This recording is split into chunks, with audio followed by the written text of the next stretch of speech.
there's more need for good deals and good operators and deal flow. There's a lot of capital out there, right? And at the beginning, I thought it was the other way around. I thought there was plenty of deals and not enough capital, but definitely for the right opportunities, that you can raise the money for it. Welcome to Self-Made. Today we have Sep Beckham. How you doing, bud? Great to see you. Hey, good, Jaron. Good to see you too. Yeah, so Sep's a friend from a real estate class that we've been in, a syndication group, so we kind of go back from there. So it's great to have you on the show today. Yeah, thank you for having me on here today. Of course. Well, bud, thanks again. So why don't you give us a bit of a background? So I know you're pretty involved in the entrepreneurial real estate space, but obviously you didn't wake up there. You kind of started from somewhere. Give us the bit of a background story of kind of, and the mindset, the journey to where you are today. Give us a bit of a backup. Sure. So background is as a electrical engineer. Did that was doing the rat race for several years. I got out of college in 2008, and the first job I worked at, I got laid off right as the GFC was happening, the Great Financial Crisis. The next job I had, I got laid off, and it was kind of like a wake up call as far as like, hey, yeah, I have the expenses and the income. The job, you think it's stable, and then it's not, right? It just goes away. You still have to pay the expenses. So during that time, a friend had recommended some of the Robert Kiyosaki books. The first one was Conspiracy of the Rich. It explained the whole great financial crisis. It explained a lot of the concepts I wish college would have taught us, or wish school would have taught us, like how to start a business, how to invest, how to manage cash flow, like all these like really important concepts I think you get from maybe business or like starting a business, but we don't get any of that in engineering school. It's just all theory and equations that not really applicable in real life. So during that time frame, just started, got hooked onto the podcast. Met you through the real estate guys, and gobbled up all the rich dad education. Got involved with masterminds and coaching programs, and I was still doing that while working my job. And then in 2014, ended up going full time in real estate investing, and kind of a unique niche. The word affordable housing kind of gets like thrown around a lot. Like anyone buying any type of apartment says, "Oh, this is affordable housing," but our properties tend to be in like very challenging areas, so higher crime. We've had I think 10 or 11 shootings to date, and actually I think it's 13 now because we had three on the same property just this last month. Was a tenant that we inherited. So originally started out as a multifamily investor, and then was doing that from 2010 to 2018, and then in 2015 pivoted to single family portfolios. So basically buying a portfolio of homes from a seller that was looking to retire, and also buy like one-off properties. Work primarily with family office. Work with some high net worth investors as well, and just the regular passive investors throughout that time frame. So it's been awesome because it's been able to take the capital that would have otherwise been in Wall Street, put it into these lower income neighborhoods, reposition it, provide clean, safe, affordable housing, and it benefits everyone. Benefits the neighbors, the tenants, and the investors as well. Yeah, very interesting. So you were kind of did the opposite of what a lot of people do. A lot of people start with single family and then they kind of find the syndication world and move into the multifamily. But you almost did that backwards. What got you into the single family and like the affordable housing space? Like, what was the shift there? Great question. So one of my favorite mentors, Ken McElroy, he is the rich, or he was the rich dad advisor for real estate. He owns 10,000 apartments with MC Companies, his company, and written several amazing books, ABCs of Real Estate Investing and all that. And his books and his methodology was kind of like the blueprint that I use. I kind of copied that for how we did our repositionings. It's just Kenny does typically more A and B class properties, and obviously we're in like C and D. And then I remember at the real estate guys' syndication seminars, and I think it might have been the investor summit back in like 2015, 2016, kind of around there. He said that he was starting to see a lot of the people in the seminars actually competing with him on deals. And that was a big wake up call because like he was buying up deals between 2008 to 2012. Like they raised a lot of money from Canada. They raised a lot of money from international investors, and they were buying it before the dumb money came in. And how I saw that is like, okay, well, if you're outbidding Ken McElroy, are you really the smarter investor, right? Like if you're just starting out, or if you're still working like that full time job, and this guy's got 10,000 doors, there's different valuations, right? Like you can Kenny says you can make any bad deal look good on paper, right? Like you can lower down the exit cap rate. You can be very aggressive on the rent growth, but Kenny underwrites for recessions. He underwrites assuming that interest rates aren't going to be low forever, and that stuck with me. So even when we were looking for deals, the cap rates were compressing for the same deal for the same cash flow.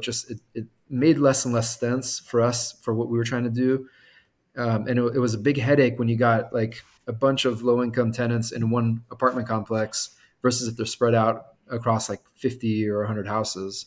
So I had some friends that were crushing it in single family. They were very open and they shared their systems. And I realized that's okay. We could do what we're doing with low income apartments and just do it on single family and not have to get in these crazy bidding wars. So I made that pivot in 2015, and we've been exclusively doing single family rentals since then, or since 2019. Very cool, and I know that's something I've seen as well. Like there's a wave of people coming into the kind of the multifamily space. Hence why we pivot a little bit as well to more the business acquisition side. Um, how do you structure your syndications for single family versus? So you said you're buying portfolios versus property at a time. Correct. Yeah. So on the, I thought that most investors want kind of like that, like what the multifamily investors would want. And back then, like a lot of the deals I was seeing, these weren't the deals that I was doing. This isn't a general solicitation or anything like that. But I thought everyone wants like 20% annualized return, and they want to be in and out of a deal in 5-7 years.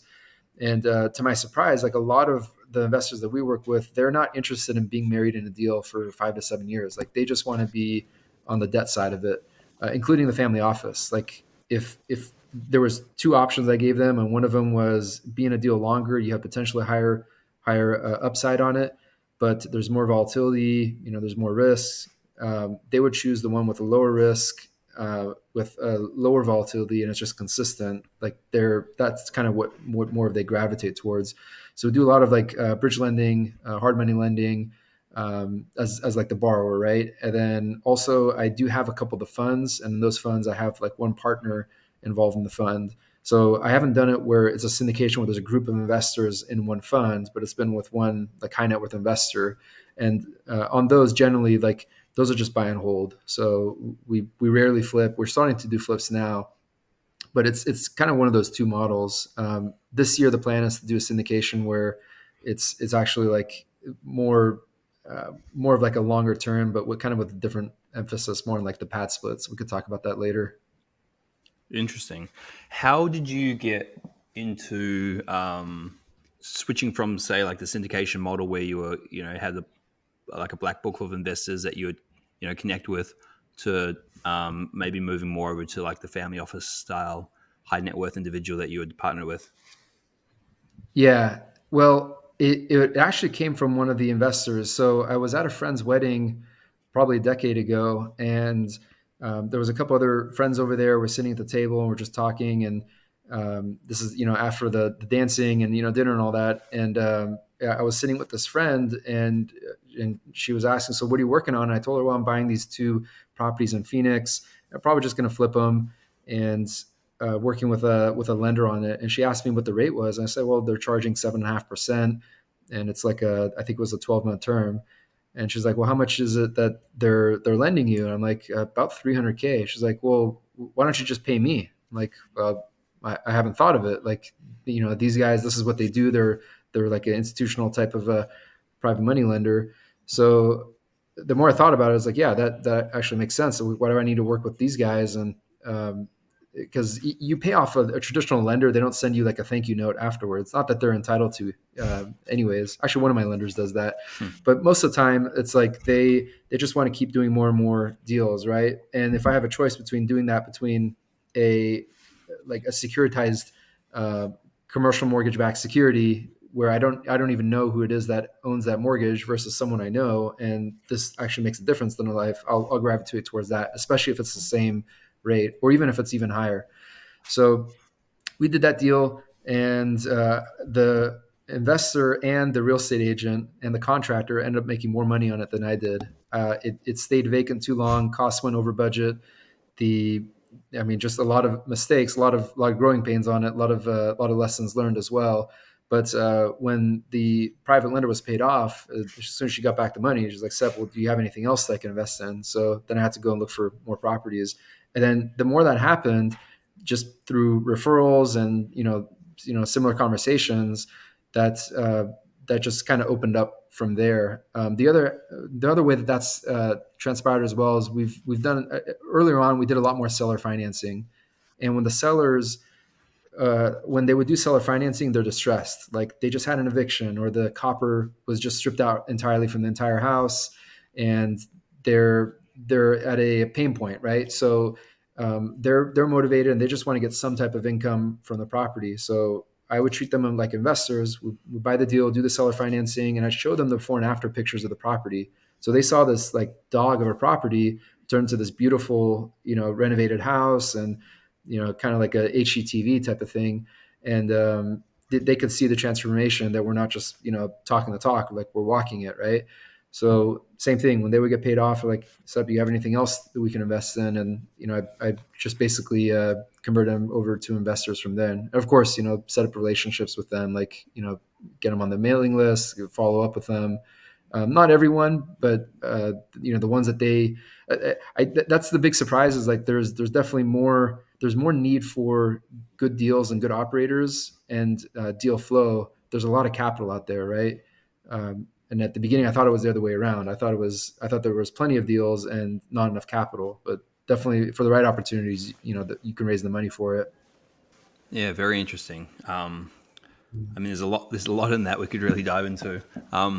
Tell me about some of the relationships. Obviously, you don't have to get personal, but like, how have you found working with more of the family office style investor versus kind of the one off?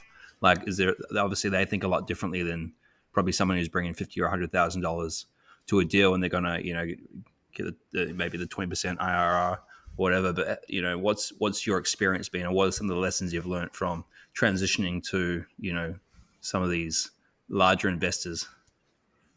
Yeah, it for me, it's been easier working with larger investors, that they're not just putting in like 50 or 100 grand in a deal, but if they're putting, if it's several hundred thousand, or if it's millions or millions, whatever it be, then it's like, okay, we can go focus on buying a portfolio and just more economies of scale. Like for what we do, it's harder to do low income single families in markets where we don't have a big presence of houses, right? Because then if we need a contractor, we got to work around their schedule. If we need to, even just getting access to the best deals, right? Versus in the deals where we have more inventory, if we got 100 or 150 houses or whatever it be, we can just keep the contractors constantly moving. Like we can keep them constantly fed. They don't have to do any marketing. We're totally fine if they want to work with other clients, but the goal is to always have a couple houses left over, or not left over, but in advance and queue for them to work on when they're done with the current ones. Then that provides them with more of the stability. They know they can keep their subs going, and it makes it easier for them, makes it easier for the property management company. The leasing team knows it's coming up. So with the larger investors, it's easier to do that, like to basically make this factory run, right? And I mean, we still work with even like the smaller investors, but it's like it's not like there's not really big difference in terms of their appetite on the specific deal. It's more about like how much are they investing in, and the markets, that sort of thing. With the family office, as far as um, how I found them, it was actually through the same model or the same process of even before. Uh, Fun enough, it was through Craigslist. So I was searching for portfolios in this is in Richmond, Virginia. This is in 2015, and saw a Craigslist ad for 8 houses for sale, owner financing with it was like I think $10,000 down, maybe even $8,000 down. Yeah, Wow. and they needed work. They were tenant occupied, and it's different. Richmond, Virginia, in 2015 is very different than 2024. Like today, a lot of New Yorkers are moving down there. It's a great Mhm. market, but back then it was just slow and steady. So ended up flying out there, met with the sellers, and I had no idea they were a family office. And I don't think they were a family office back then. Back then, they were investors. They were trying to get out of the landlord game and do more wholesaling. And I thought I just kind of in my head just put them in that bucket, like okay, they're wholesalers. So did that deal, and then they kept sending over more deals, and I would buy them from them with seller financing. And then it got to the point where they would even fund the construction, so I wouldn't even have to raise capital from my investors. And sometimes I would, but they kept doing that, and then it got to the point where just again, like what I did with my other investors, kept in touch with them and looked for ways to add value. And we got to the point, I think they had sold something like 40 something houses to me even before then. But maybe about 5 years ago, in one of the conversations, they were opening up a more. They're like, "Sep, we really have a need to deploy more capital." I'm like, that's not something I would expect to hear from a wholesaler. And I asked him like, how much, and it was a significant amount. So their wholesaling business, it wasn't just doing good, it was doing phenomenal. And it was to the point where they actually stepped away from the wholesaling business. They had access to the deals, but it's like Russ Gray says, just because you can doesn't mean you should. Their highest and best use of their time was just being the private lender. So now I think they're involved in like 60 or 80 different flip projects in Richmond. They work with us in Kansas City, but it was really just you know like, and they've seen the ups and downs. Like it wasn't like everything was like pink clouds and butterflies. I've had to let go of multiple contractors. There's been issues, undercapitalized, or renovations have gone way over budget. A lot of things, but COVID and all that. But they communicate with them, and they were very supportive. And when they had said that, at the same time, when they said that they were looking to deploy more capital, at the same time I was learning about family offices. I was reading the books, attending family office conferences, and I was sharing with them what I learned. um, and I remember at the beginning, like it's two brothers, and one of them was referring to it as home office, and I said no, it's actually family office. You can kind of, they sound kind of confusing, sound similar, but just in sharing with them, um, and I'm not taking like credit for like helping them invent it. Like they did the hard part. All I said is like, hey, there's a structure to this that you can do, and these resources help you guys do that. That's kind of what I think um, helped make it so that it's basically like there's that funding source available on my end, and for them, it's like they have a structure so that they can eventually step away, and then their kids can get involved. Like it's not something where they have to be tied to this. They can actually grow this into their family office, and hire the team members eventually um, to really get this at scale. Yeah, I mean that solves a huge problem for you too, right? Your capital kind of crossed off the list, at least I'm sure to a certain threshold, but that's pretty nice to have that, Right. like a credit card. Yeah, and that's for me. I would get really nervous because they're not the only family office. Like I'd spoken with a couple other family offices before that, and I get really nervous talking to them beforehand. It's like, okay, what do I say? Like, what do I do? I'm not a big hedge fund. There's not like a big office in New York or anything like that. But I mean, some of the family offices I've spoke with, there's one that's $1 billion family office. I haven't worked with them. I was connected with them at a family office conference, but just learning from Russ Gray, the sales training, is like it's not about what I want and my fears and my needs. It's just finding a way to be a connector. How do you add value? One of the conferences I went to, one of the there's a term for the son of a family office, or the child of the founder of a family office. Like the founder is like the patriarch, right? So the son that was basically going to be eventually running and inheriting the family office was at a Q&A, and someone had asked him, it's like, hey, how do you approach family offices? Like if you're a capital raiser, or if you're an entrepreneur and you're wanting to work with a family office, what's the best way to actually get the family office to pick up the phone? And he said the worst way is to go in through the front door. Like, because the front door, it's just like a nightclub, and everyone is there lined up, and they're hoping that the bouncer is just going to let them go in. And I'm speaking from experience. I did not enjoy going to nightclubs. My friends would drag me into them. Like they could dance really well, and that wasn't my specialty. But I remember those lines, and I remember sometimes there would be a side door, right? And the side door you can get in, or the side door is like you also have a friend who knows the bouncer or whatever it be. And the patriarch, the son of the family office, had said that if you find a way to add value to the family office, like if there's a vendor, if there's someone who's working with them, like an ancillary service that you can add a lot of value to, and you can get them to connect you with them, or put in a good word. Like that's a good way to get into get the foot in the door. And that, so kind of my technique has been, if I know, just going to a lot of the conferences and meeting a lot of entrepreneurs, meeting a lot of investors, like I thought that people would have a sign, like a name tag that says I have a family office, and that's never happened, right?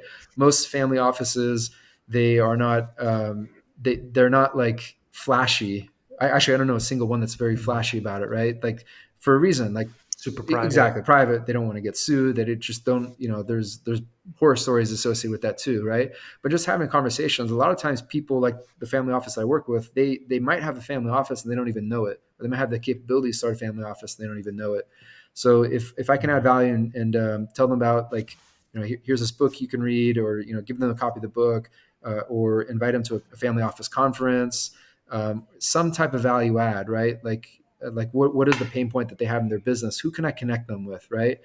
And just be that problem solver. Then it doesn't even matter how big my office is. It doesn't matter what type of deals I have. It's making it an obsession as far as like helping them overcome that need, or that problem with the solution, or connection that I can give to them. How much of it is like you going out and picking these people out ahead of time and then be like, all right, how can I help this person versus like just kind of like, how are you choosing these people that you're going to help with? Because obviously there's some forethought, some pre thought about how you're going to provide value to them. But then how do you even identify those targets initially? Yeah, it's almost become like instinctive, like in terms of, if I hear someone say something that's okay, I know you got to talk to this person, you got to connect them, right, or send an email or whatever it be. Mm-hmm. Again, I'm learning that from my mentors. That's not something that came to me naturally, but just having like always having that radar on, right? There's other people who they can just start talking about their deal and their elevator pitch, and they can raise capital instantaneously, and that's not me. Like for me, it's very uncomfortable to talk about a deal, even if someone asks about it. Like I want to get to know them. I'm happy to share the horror stories and all that stuff. I don't like where you just meet someone and it's like all of a sudden just jumping into the numbers, right? It's a relationship game, Mm-hmm. and even with the family offices, like they get hit up all the time, so they want to do their due diligence. But going in at it in terms of like, how do you be an advisor, an unofficial advisor, and just looking at a way to help them out and not expect to be compensated. um, I think that's just that's probably the most repeatable way. And then, because no one's going to say no to that, like, hey, what is it that I can help you out with, right? It's like, well, but if it's like, hey, I have this deal, it's X% return per year, that becomes like a yes or no. So then you're kind of just helping anyone you come across and connecting it. And some of them happen to be family offices. Correct, yeah. Okay. So it's more like help everybody. And then eventually you're going to get in touch with some people who can help you. Correct. And for Interesting. at least for what we do, it's like we don't need like 10 family offices. Like even the one family office that we're working with right now, I'm having a hard time keeping their deal flow pipeline filled, right? Like they have more capital to deploy, but Mm-hmm. we can only take on so many projects at the same time. Um, Right. but even then, like there's others. Like there's another one that I know, and I speak with this other one um, probably once a quarter. There's another one I speak to, maybe it's once a year. They're all different, right? But I feel like if I can just keep a pulse and just find ways, like, hey, how's business? What are you working on and all that? Then when the opportunity does come, it's like, hey, there's this deal, or there might be this opportunity, for us to work together. Then the foundation's already been laid, right? It's not going to be like awkward to present that. Um, and also going into like where they congregate, right? Like so at family office conferences, A lot of I mean, the real estate guys events have been really good places for it too. A lot of other like masterminds, like entrepreneurial based or business masterminds, are really good places to find those types of investors. Mhm. Yeah, so it sounds like it's really, really relationship oriented, right? You're building these over time. Like you said, you're talking to these guys once a year, and you don't even have a deal for them. You're just like, eventually you will. Right. That's really Yeah, cool. and then you can always find them on Craigslist as well. I guess I didn't know that one. Yeah, right. I don't know if that's going to be as much of the time. Well, actually, it's interesting. Even on that, like there's like for the types of sellers that we're working with, it still amazes me. I just assume, okay, if this, they're not all slumlords. Like most of them, because they're not all slumlords, but like there's most of them just got into a situation where they hired the wrong manager, or there was the wrong tenant, whatever it was, or they just bought a property that maybe that's not a neighborhood where they should be investing in, so it just got over their heels, right? But I'm surprised that like most of the time it's not their only property. Like they've got other properties, they've got other investments. Um, and I'm surprised that like a lot of the syndicators don't do that as far as like keeping in touch with the sellers afterwards. Like not in a like a sleazy way or like a multi-level marketing type way. Nothing wrong with that, but like just generally like just keeping in touch. Like most of the sellers I keep in touch with, um, they have invested, but there's some that I still keep in touch with. There's no obligation, there's no expectation, just just to keep in touch with them, like just and it has to be mutually beneficial as well, right? But they're in the markets that we want to invest in. Maybe there's a way I can send them deal flow, or they send us deal flow, whatever it be. But um, that it seems like it's kind of like a good vein into a gold mine, if you will. What do those touches look like? So keeping in touch is just like a Christmas card, or like what do those things look like? Just a text? How's it going? Like what do you say to them?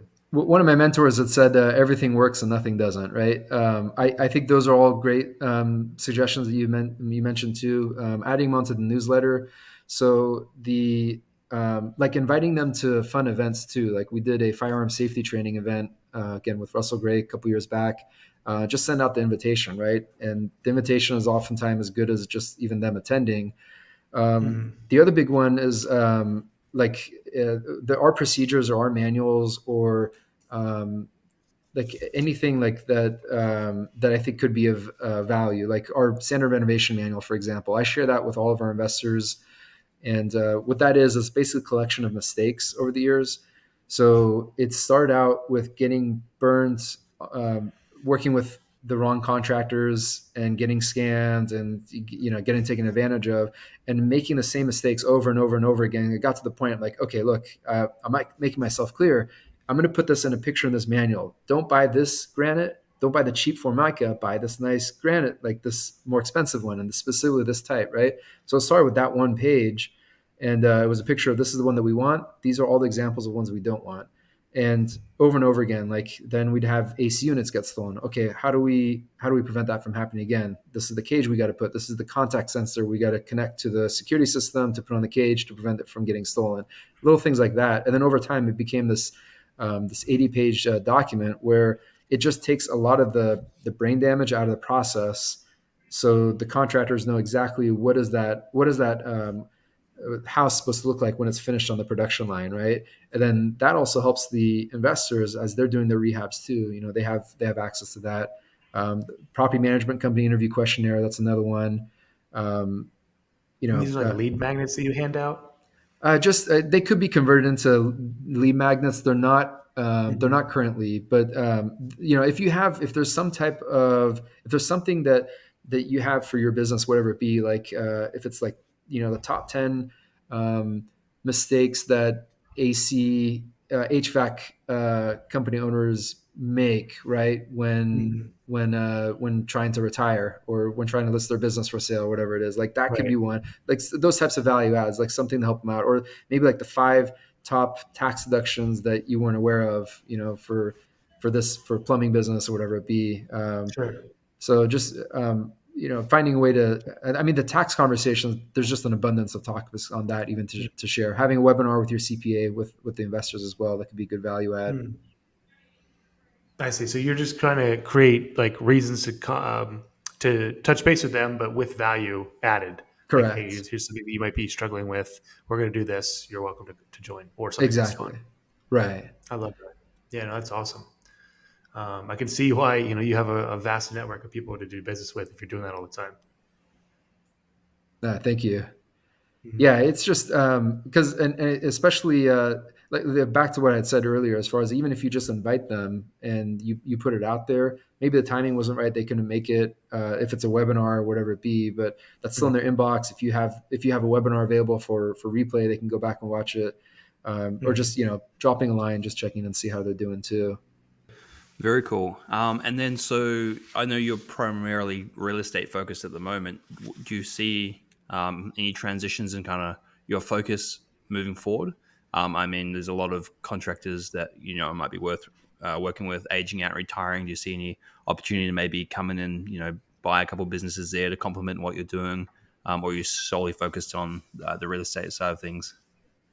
Yeah, interesting. You say that. So one of the property management companies we work with, they are in the process of forming a family office as well. They're very large. They manage a very large portfolio, and the family is working within it, right?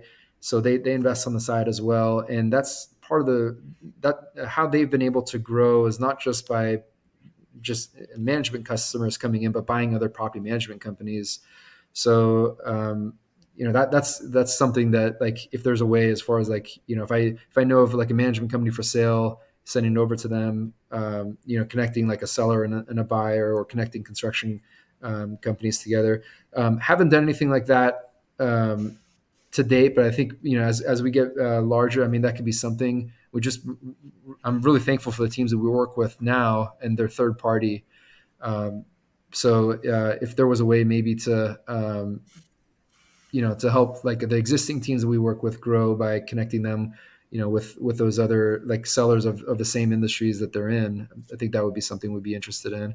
But I mean, what we're doing internally as far as pivoting is we're doing a lot more on the pad split model. So you could think of it kind of like Airbnb for affordable housing, and converting a lot of the larger houses, instead of like a 3-bed 4-bath house, converting that into a model where we're renting out each bedroom individually. So it's a much cheaper price point, solves the affordable housing issue, and there's still a huge need for that, and then helps increase the cash flow even when interest rates are high, and cap rates are still relatively compressed. So that seems like it has a lot of potential as well. Inter- So is that something where you have like shared spaces and stuff, like with the kitchen or something like that, or are they totally separate units? So there's a couple of companies that do that. Pad split specifically, they don't like the shared space. So Yeah, the I only was shared, wondering. So. yeah, because they want to have as minimal interactions with the occupants as possible. Right. So they don't want someone to just be watching TV or football in the living room, on the couch, whatever it be, or storing Mhm. stuff over there. So living room, bonus room, dining room, those are all converted into additional bedrooms. The only shared space is basically the kitchen and the bath, and each door has its own lock on it. Some of the bedrooms have like a dedicated bath. Other times there's like a 4 bedroom to 1 bathroom ratio, and typically it's for like the Uber drivers or college students, traveling nurses, whatever it be. But Mhm. people who just maybe they got divorced, they just have a need for that type of affordable housing. Interesting. Yeah, I'd love to see how they, like the architect or the engineer would turn that into for like a 3 bedroom to like like a 5 or 6, whatever. How to convert all that? I'm sure it's really logistically challenging. I thought it would be a lot more challenging than it's been. We were kind of doing that already. Like, so as rates, like just for the non-pad split properties, when rates went up, and just the cost of borrowing increased, right? Like the interest rates, what they tripled, or they doubled or tripled depending on the product type, right? Well, the rents didn't double triple during that time. So in the last like 3 years, so we've been looking, okay, let's add bedrooms in the attic, add bedrooms in the basement. And since we were already doing that, it would just we had to just tinker it a little bit more for the pad split. But it's not as intense as one might think. I mean, just got to put HVAC Mm. vents in there, depending on the jurisdiction as far as pulling permits and all that. A lot of their investors do, a lot of their investors don't. Just kind of depends. but Mhm. it seems like they lease up pretty quickly, and be a good alternative. So if anyone's got a big house and looking to find a way to increase that cash flow, I think pad split could be a good option for that. And where do you primarily work on for these pad splits? On the markets, our biggest market is in Kansas City on the Missouri and the Kansas side. And then we're looking to expand again in Phoenix. We've only got two properties there. We sold off most of them. Then we have portfolios in Jacksonville and Richmond. Um, so if we could do it on all the properties and all the markets, we would. But right now, Kansas City, it seems like for us, it's the best positioned for it, just in locations and the inventory that we have now. And that's just like a supply and demand thing. Yeah, and yeah, as far as like there's like Kansas City, it's a newer market for them, and like there's a good amount of properties that we have that we're renovating that we're going to go to market. But when as far as like we discovered, okay, let's just go ahead and do the pad split before putting it on the market. We're like, let's just convert it and then go that route. The other thing, I mean, because the weekly rents, the pad split, it tends to be somewhere between, I think on average nationwide, between like 175 to $225 per week. So if you can get, let's say, $175 per week per room, um, the 3-bedroom house in Kansas City is going to cost $100,000, and then the 3-bedroom house in Phoenix costs $300,000 or $400,000, right? So for the same stream of income, the property costs that much more. So it can be attractive even in like the Got tertiary it. markets, yeah, or secondary markets. Have you seen? Yeah. Have you seen a large like demand for these affordable housings increase lately with inflation and the economy recently? Have you seen a lot more people flocking towards those? Yeah, all across the board. In I mean, I've heard about like multifamily rents slowing down, but we're still, we want to keep it affordable, but our taxes are still going up, the insurance rates are still going up, maintenance is still going up, so we still have to raise rents every year, right? But it doesn't have to be the point where we're like, tenants breaking the bank. We want to make sure that they can still afford it. But there's definitely increased demand, and I'm surprised because I'm very pessimistic on the economic outlook, on national debt, on government spending and all that. But the tenants, I mean, there's more demand that we're seeing for the types of properties, even the types of neighborhoods that we're in now compared to even during COVID and pre-COVID.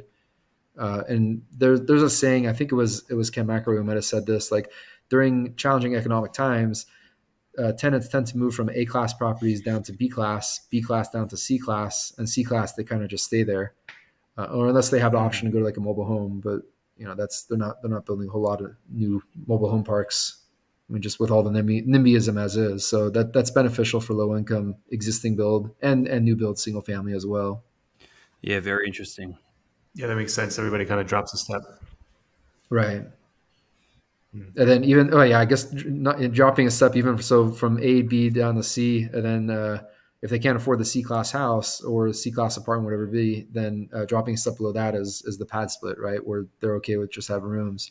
Um, so it's interesting kind of see like these types of tech platforms get into the space and find these creative solutions for the affordable housing problems. Mhm.